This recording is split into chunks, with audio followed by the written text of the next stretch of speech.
Simba kufika 4 bora ya vilabu Afrika yalikuwa ni malengo ya Mo Dewji. Ni maneno ya Heavyweight Dulla, ambapo anadai kwamba wakati Mo Dewji anajitwika jukumu la kuwekeza katika klabu ya Simba Sport Club, alizungumza mambo ambayo watu wengi sana waliona ni impossible. Kwa mjibu wa Heavyweight Dulla, anasema maneno ambayo alizungumza Mo Dewji mwaka 2018, aliwahi kusema malengo yake ya muda mfupi na malengo ya muda mrefu. Katika malengo hayo alisema kuwa anataka kuiona Simba ikifika kwenye nafasi za juu za vilabu bora barani Afrika, yani top 5, kisha kutoa taji la ligi ya mabingwa Afrika.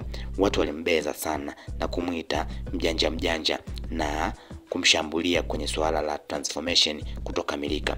Lakini kwa mjibu wa Dulla, anaendelea kwa kudai kwamba alizungumzia pia kukuza thamani ya klabu ya Simba, na leo chini yake tunaona tu madili yanasainiwa ya mabilioni ya pesa. Wengine wanasema madili hayo sio ya kweli. Swala la Simba kuingia top 4 ya vilabu bora barani Afrika limetimia mwaka huu 2025. Waliosema Dewji hawezi kufanikisha hilo wamejikausha kama sio wao vile.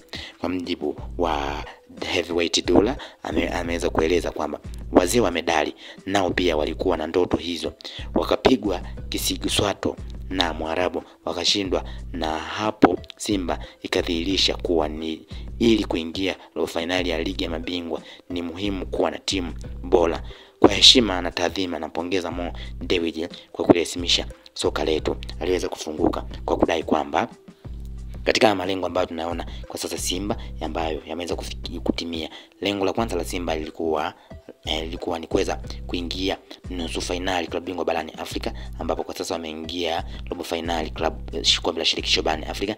Lakini lengo jingine la Mo Dewji lilikuwa ni kuweza kufikia kwenye vilabu bora 5 barani Afrika, yani Simba kuwa katika zile klabu bora 5 Afrika, basi na yenyewe inakuwemo katika hivyo vilabu. Lakini kwa sasa tunaona ni kweli ni klabu ya 4 barani Afrika kwa ubora, na hivi kudai kwamba heshima na taadhima, nampongeza Mo Dewji kwa kuheshimisha soka letu. Aliweza kufunguka hayo.